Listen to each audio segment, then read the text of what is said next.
Hello friends, welcome back to my channel. This is Priyanka and this video is related to CTET and other competitive examinations. अगर आप CTET की या फिर कोई भी competitive examinations की तैयारी कर रहे हैं तो हमारे स्टडीज क्विज चैनल से आप जरूर जुड़िए, क्योंकि यहाँ पे मैं आपको डायरेक्ट NCERT बुक कवर करा रही हूँ जो कोई भी एग्जाम के पॉइंट ऑफ व्यू से बहुत इम्पॉर्टेंट है। तो स्क्रीन पे जो फिलहाल आप देख रहे हैं, ये आज से मैं NCERT बुक क्लास 6 का पॉलिटी स्टार्ट कर रही हूँ। इससे पहले मैं आप लोगों को प्रीलिम्स पॉलिटी का करा चुकी हूँ। तो आज से ये मेरा फर्स्ट चैप्टर होगा। वीडियो आपको पसंद आता है तो प्लीज़ इसे लाइक शेयर ज़रूर किया कीजिएगा। चैनल पे नए होंगे तो इसे सब्सक्राइब कर लीजिएगा। तो चलिए स्टार्ट करती हूँ। यहाँ पे जो इम्पोर्टेंट होगा मैं सबको कवर कराऊंगी। कुछ वर्क आप लोग के लिए भी मैं छोड़ूंगी, वो आपको करना पड़ेगा, इसलिए कि अगर आपको कोई भी एग्ज़ाम क्रैक करना है तो इतना वर्क आप लोगों को करना पड़ेगा। तो चलिए स्टार्ट करते हैं। ये देख सकते हैं अध्याय 1 है। इस लेसन का नाम है विविधता की समझ। लेकिन हम लोग स्टार्ट करेंगे इससे पहले जो हमारे लिए इम्पॉर्टेंट है सीटेट के पेडागोजी सेशन से। तो देख सकते हैं विविधता। पाठ की शुरुआती पंक्तियों पर ध्यान दीजिए, यानी ये जब लेसन स्टार्ट हो रहा है वहाँ पे कुछ लाइनें दी गई हैं, इसकी बारे में बात कर रही है। अपनी कक्षा में चारों तरफ नजर दौड़ाइए। क्या कोई ऐसी साथी है जो बिल्कुल आपकी तरह दिखती हो? यहाँ हमने सोच समझकर विशेषण और क्रिया के स्त्रीलिंग रूप का प्रयोग किया है जो पूरे पाठ में चलता है। इससे पहले मैं ये समझाने से पहले मैं एक बात बता देना चाह रही हूँ आप लोगों को कि मैं आप लोगों को प्रीलिम्स पढ़ा चुकी हूँ, इसलिए वो वीडियोस आप लोग ज़रूर देखिएगा। पेडागोजी सेशन से वो बहुत इम्पोर्टेंट है। उसमें मैंने एक लाइन को क्लियर किया है, इसलिए प्लीज़ आप उस वीडियो को ज़रूर देखिए। उसके बाद ही ये वीडियो को आप देखिएगा तो अच्छी तरह से समझ में आएगा। ठीक है, तो चलिए यहाँ पे बात कर रहे हैं। यहाँ हमने सोच समझकर विशेषण और क्रिया के स्त्रीलिंग रूपों का प्रयोग किया है जो पूरे पाठ में चलता है। शिक्षा में लड़कियों को समान स्थान और अवसर मिले, इसके लिए कई स्तर पर प्रयास किए जा रहे हैं। एक तरीका यह भी है कि हम लिखते समय लड़कियों को सीधे संबोधित करें। यदि हम अभी तक की पाठ्य पुस्तकों को देखें तो उसमें पढ़ने वालों को हमेशा एक लड़का मानकर पुल्लिंग रूपों का ही प्रयोग किया जाता है। यह मान लिया जाता है कि स्त्रीलिंग रूप उसी में शामिल है। यहाँ हमने भाषा की इस परिपाटी को बदला है। इस पाठ के अलावा हमने कुछ अन्य पाठों में भी स्त्रीलिंग रूप का प्रयोग किया है। अब चलिए देख लेते हैं इस लेसन को। लेसन का नाम आप लोग देख रहे हैं विविधता की समझ है। इससे पहले हम लोग ये पढ़ लेते हैं। जो पहले समझाया गया है उसी लाइन को फिर यहाँ पे दोहराया गया है और इसे हम लोग समझ लेते हैं। अपनी कक्षा में चारों तरफ नजर दौड़ाइए। क्या कोई ऐसी साथी है जो बिल्कुल आपकी तरह दिखती हो? इस पाठ में आप पढ़ोगी कि लोग एक दूसरे से कई मामलों में भिन्न होते हैं। वे न केवल अलग दिखते हैं बल्कि वे अलग अलग क्षेत्रों से भी आते हैं। उनके धर्म, रहन सहन, खान पान, भाषा, त्योहार आदि भी भिन्न होते हैं। ये भिन्नताएं हमारे जीवन को कई तरह से रोचक और समृद्ध बनाती हैं। इन भिन्नताओं के कारण ही भारत में विविधता है। विविधता क्या होती है, आप लोग इस बात को समझते चलिएगा। विविधता या अनेकता हमारे जीवन को किस तरह बेहतर बनाती है? भारत इतनी विविधताओं वाला देश कैसे बना? क्या सभी तरह की भिन्नताएं विविधता का ही भाग होती है? चलिए कुछ उत्तर पाने के लिए हम इस पाठ को पढ़ते हैं। अब यहाँ से मैं स्टार्ट कर रही हूँ। आपकी उम्र के 3 बच्चों ने ऊपर दिए गए चित्र बनाए हैं। खाली बक्से में आप अपना चित्र बनाइए। क्या आपका चित्र अन्य तीनों चित्रों जैसा ही है? हो सकता है कि आपका चित्र इन तीनों से बहुत भिन्न हो और जैसे ये तीनों चित्र भी आपस में एक दूसरे से नहीं मिलते हैं। ऐसा इसलिए है कि हम सबका चित्रकारी करने का अपना अपना एक तरीका है। जिस तरह हमारी चित्रकारी में भिन्नता है उसी तरह हमारे रंग रूप, खान पान आदि में भी भिन्नता है। आती हूँ मैं आप लोग को यहाँ से। अब डायरेक्ट मैं स्टार्ट कर रही हूँ।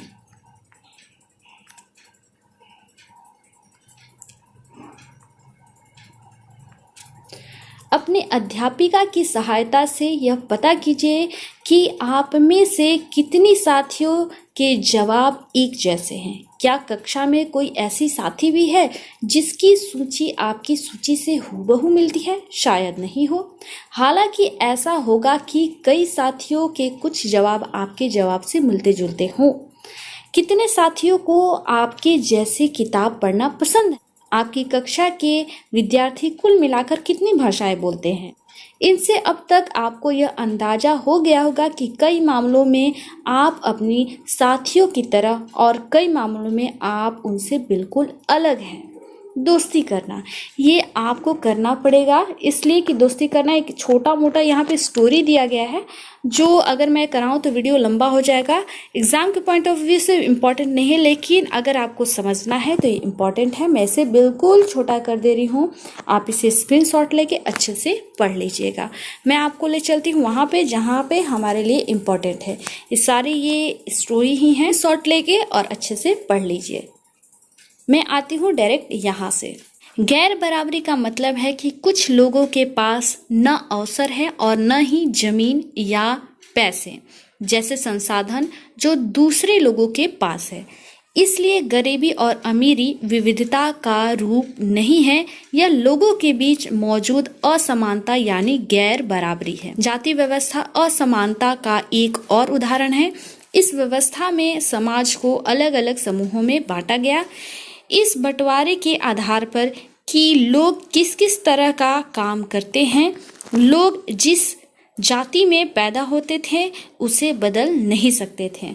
उदाहरण के लिए ले लेते हैं, अगर आप कुम्हार के घर में पैदा हो गई तो आपकी जाति कुम्हार ही होती और आप बस वही बन सकती थी।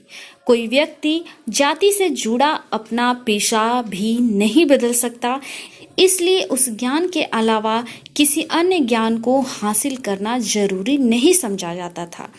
इससे गैर बराबरी पैदा हुई।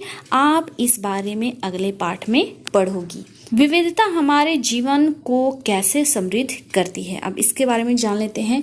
जैसे समीर एक और समीर दो दोस्त बने, ठीक वैसे ही आपकी भी सहेलियां होंगी जो आपसे बहुत अलग होंगी। आपने शायद उनके घर में अलग तरह का खाना खाया होगा, उनके साथ अलग त्योहार मनाए होंगे, उनके कपड़े पहनकर देखे होंगे और थोड़ी बहुत उनकी भाषा भी सीखी होगी। आपको शायद तरह तरह के जानवरों, रानियों, सहपाठियों, घटनाओं या भूतों की कहानियां पसंद होगी। संभव है कि आपको खुद कहानी बनाना भी पसंद होगा। एक अच्छी कहानी पढ़ने से हमेशा खुशी मिलती है। उसको पढ़कर और ज़्यादा कहानियाँ बनाने के लिए नए नए विचार मिलते हैं। जो लोग कहानियाँ लिखते हैं वे विभिन्न स्रोतों, किताबों, वास्तविक जीवन और कल्पना से प्रेरणा लेते हैं। कुछ लोग जंगल में जानवरों के नज़दीक रहे और उन्होंने जानवरों की दोस्ती व लड़ाइयों के बारे में कहानियाँ लिखी। कुछ अन्य लोगों ने राजा रानियों के वृतांत पढ़कर प्यार और सम्मान के किस्से लिखे। कुछ ने अपने बचपन की यादों में गोते लगाए। स्कूल और दोस्तों की मधुर यादों से निकलकर कुछ साहस की कहानियां लिखी। कल्पना कीजिए कि जिनकी कहानियां आपने सुनी या पढ़ी है, उन सभी कहानीकारों या कहानी सुनाने वालों को ऐसी जगह पर रहना पड़े जहां लोग केवल दो ही रंग के कपड़े पहनते हो, लाल एवं सफेद, एक तरह का खाना खाते हो, शायद आलू, समान रूप से केवल दो पशु पक्षी पालते हो, उदाहरण के लिए हिरन और कौवा, और केवल सांप और सीढ़ी खेल से अपना मनोरंजन करते हो। ऐसी जगह रहकर वे कैसे कहानियां लिख पाएंगे। भारत में विविधता, अब इसके बारे में जान लेते हैं। भारत विविधताओं वाला देश है। हम विभिन्न भाषाएं बोलते हैं, विभिन्न प्रकार की खाने खाते हैं, अलग अलग त्योहार मनाते हैं और भिन्न भिन्न धर्मों का पालन करते हैं। लेकिन गहराई से सोचे तो वास्तव में हम एक ही तरह की चीजें करते हैं। केवल हमारे करने के तरीके अलग अलग हैं। हम विविधता को कैसे समझें? करीब 200 वर्ष पहले जब रेल, हवाई जहाज, बस और कार हमारे जीवन का हिस्सा नहीं थे, तब भी लोग संसार के एक भाग से दूसरे भाग की यात्रा करते थे। वे पानी के जहाज में, घोड़ों या ऊंट पर बैठकर जाते थे या फिर पैदल चलकर। अक्सर ये यात्राएं खेती और बचने के लिए नई जमीन की तलाश में या फिर व्यापार के लिए की जाती थी। चूंकि यात्रा में बहुत समय लगता था, इसलिए लोग नई जगह का अक्सर काफ़ी लंबे समय तक ठहर जाते थे। इसके अलावा सूखे और अकाल के कारण भी कई बार लोग अपना घर बार छोड़ देते थे।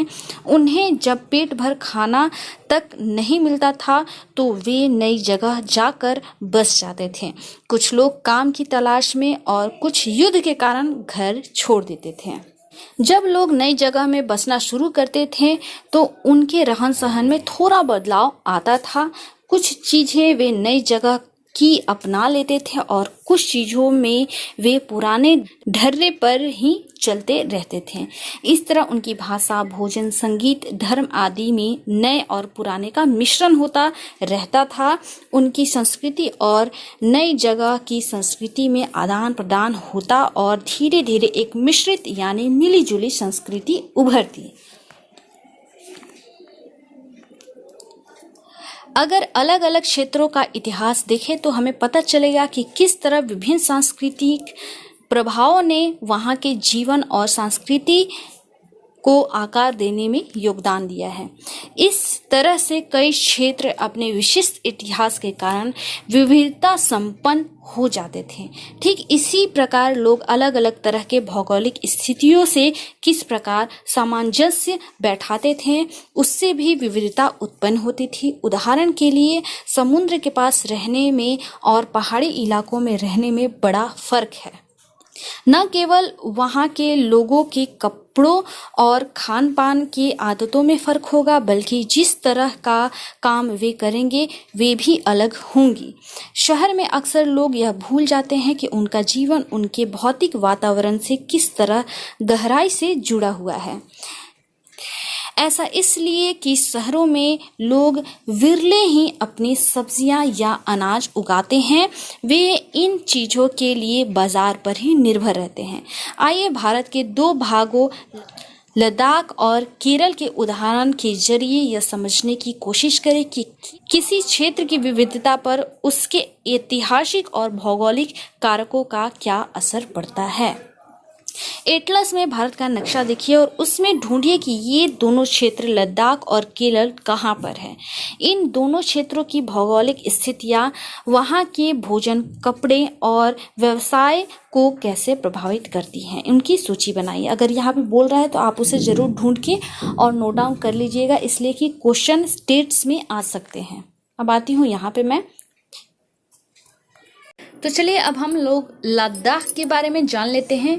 लद्दाख जम्मू और कश्मीर के पूर्वी हिस्से में पहाड़ियों में बसा एक रेगिस्तानी इलाका है। इन सबको आप नोट डाउन करते जाइएगा, इसलिए क्योंकि खास तौर पे मैं सीटेट के लिए बोल दे रही हूँ कि इनसे क्वेश्चंस काफ़ी आ चुके हैं। लगभग हर एक बार ये रिपीट होते हैं क्वेश्चंस इनमें से, तो इसलिए आप इसे स्क्रीनशॉट लेके नोट डाउन कीजिएगा ज़रूर।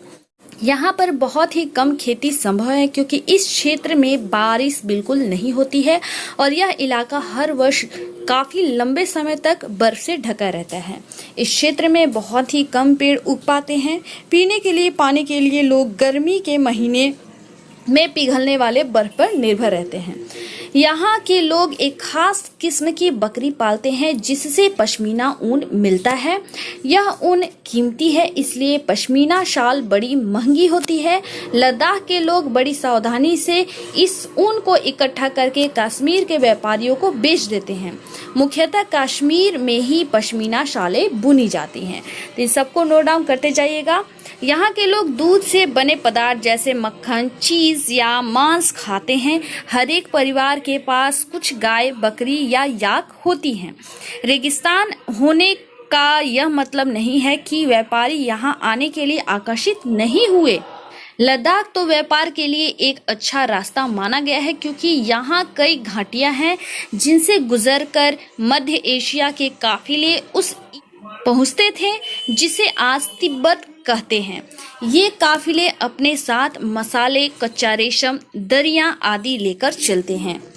लद्दाख के रास्ते ही बौद्ध धर्म तिब्बत पहुंचा। लद्दाख को छोटा तिब्बत भी कहते हैं। करीब 400 साल पहले यहाँ पर लोगों का इस्लाम धर्म से परिचय हुआ और अब यहाँ अच्छी खासी संख्या में मुसलमान रहते हैं। लद्दाख में गानों और कविताओं का बहुत ही समृद्ध मौखिक संग्रह है। तिब्बत का ग्रंथ केसर सागा लद्दाख में काफी प्रचलित है। उसके स्थानीय रूप में मुसलमान और बौद्ध दोनों ही लोग गाते हैं और उस पर नाटक खेलते हैं।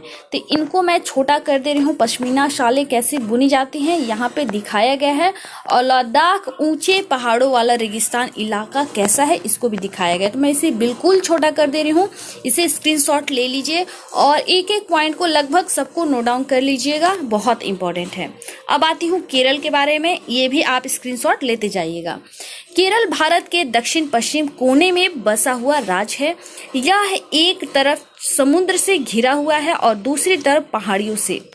इन पहाड़ियों व विविध प्रकार के मसाले जैसे काली मिर्च, लौंग, इलायची आदि उगाए जाते हैं। इन मसालों के कारण यह क्षेत्र व्यापारियों के लिए बहुत ही आकर्षक बना। सबसे पहले अरबी एवं यहूदी व्यापारी केरल आए। ऐसा माना जाता है कि ईसा मसीह के धर्मदूत संत थॉमस लगभग 2000 साल पहले यहाँ आए। भारत में ईसाई धर्म लाने का श्रेय उन्हीं को जाता है। अरब से कई व्यापारी यहाँ आकर बस गए। इब्न बतूता ने जो करीब 700 साल पहले यहाँ आए, अपने यात्रा के वृतांत में मुसलमानों के जीवन का विवरण देते हुए लिखा है कि मुसलमान समुदाय की यहाँ बड़ी इज्जत थी। वास्को डी गामा पानी के जहाज से यहाँ पहुंचे तो पुर्तगालियों ने यूरोप से भारत तक का समुद्री रास्ता जाना। इन सभी ऐतिहासिक प्रभाव के कारण केरल के लोग विभिन्न धर्मों का पालन करते हैं, जिसमें यहूदी, इस्लाम, ईसाई, हिंदू, बौद्ध और धर्म शामिल हैं। चीन के व्यापारी भी केरल आए। यहाँ पर मछली पकड़ने के लिए जो जाल इस्तेमाल किए जाते हैं वे चीनी जालों से हूबहू मिलते हैं। इन्हें चीनी वाला कहते हैं। तलने के लिए लोग जो बर्तन इस्तेमाल करते हैं उसे चीना चट्टी कहते हैं। इनमें चीन शब्द इस बात की ओर इशारा करती है कि उनकी उत्पत्ति कहाँ हुई होगी। केरल के उपजाऊ जमीन और जलवायु चावल की खेती के लिए बहुत उपयुक्त है और वहाँ के अधिकतर लोग मछली, सब्जी और चावल खाते हैं। इस सबसे लगभग सीटेट में क्वेश्चन रिपीट होते आए हैं, इसलिए इसको भी मैं बिल्कुल छोटा कर दे रही हूँ। आप इसे स्क्रीनशॉट लेके और अच्छा से एक अच्छा नोट बना लीजिएगा। हाँ, अगर आपको इन पीडीएफ फॉर्म चाहिए तो मुझे टेलीग्राम चैनल पे फॉलो कीजिएगा। स्टडी स्क्वीज आप सर्च कीजिएगा, वहाँ पे आपको पीडीएफ मिल जाएगा, वहाँ से भी आप नोट कर सकते हैं। चलिए अब आती हूँ मैं यहाँ पे। जहाँ केरल और लद्दाख की भौगोलिक स्थितियां एक दूसरे से बिल्कुल अलग हैं, वहीं हम यह भी देखते हैं कि दोनों क्षेत्रों के इतिहास में एक ही प्रकार की सांस्कृतिक प्रभाव है। दोनों ही क्षेत्रों को चीन और अरब से आने वाले व्यापारियों ने प्रभावित किया। जहां केरल की भौगोलिक स्थिति ने मसालों की खेती संभव बनाई, वहीं लद्दाख की विशेष भौगोलिक स्थिति और ऊन ने व्यापारियों को अपनी ओर खींचा।